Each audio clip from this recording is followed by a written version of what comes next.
Okay. Sige po. Ano pong pangalan niyo? Sige. Ako po si Ginang Lucita Peralta na nakatira po dito sa May Nabotas. Ano? Anong may sakit ba kayo? Kaya Meron po, nag-suffer po ako ng rheumatoid arthritis within 1995 hanggang ngayong itong nagdaang taon 2013 hanggang 14. So, mahigit 15 years.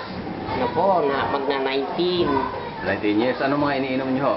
Marami akong iniinom, yung mga gamot pang arthritis, tsaka yung yung pagkalat ng sakit, may binigay sa akin ng hospital. Methotrexate, 5 tableta, yung Biyernes, kasama pa yun ng steroids na prednisone.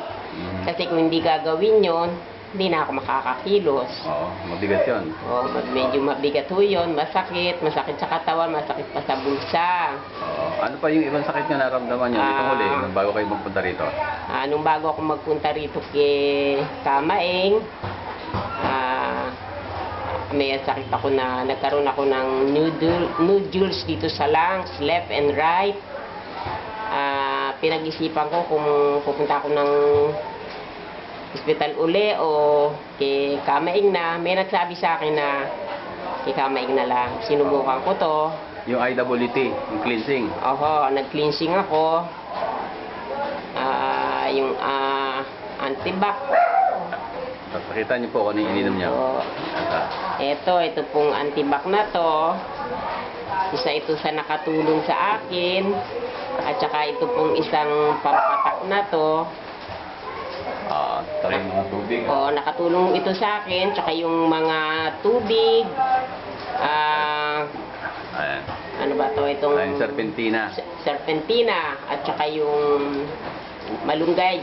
Malunggay. Tsaka yung smile water. Opo. Sige. Yung sa breast ba, nabanggit nyo, mayroon ba kayo sakit sa breast? Parang may bukol nga rin ho ako, kaya nga yun ang iniinom ko ako eh. Yun.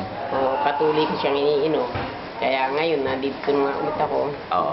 Umaano ulit ako ng gamot. Pero ano naging improve sa inyo? Ano naging improve sa inyo sa sakit? After 2 months sa therapy nyo? Abay, lumakaso ako talaga. Medyo marami nga nagsabi, bumalik yung lakas ko, tsaka yung sa balat, medyo hindi noon kasi para ako natuyo eh. Natuyo, ngayon parang smooth na. Kaya patuloy ko nang ginagamit itong product ng smile water. Smile water. Yun. Yung mga gamot ba, iniinom nyo pa ba? Sa ngayon ho, in-stop na ho yun. Yung gamot na yun, magmula nag-therapy na ako rito, hindi na ako nag-take ng mga reseta ng mga doktor sa ospital. So, ang pinagpapatuloy ko na lang ngayon, yung ito nga po, maintenance. Yung maintenance ng to kay Kamaeng. Yun ang ano ko. Patuloy kong sinasagawa ngayon, tinitake ko.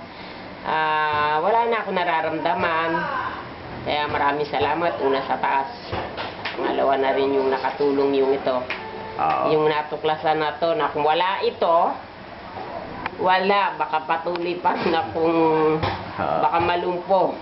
Ganun na. Opo, kaya maraming salamat. Okay. At Sige. sana subukan ninyo rin ito.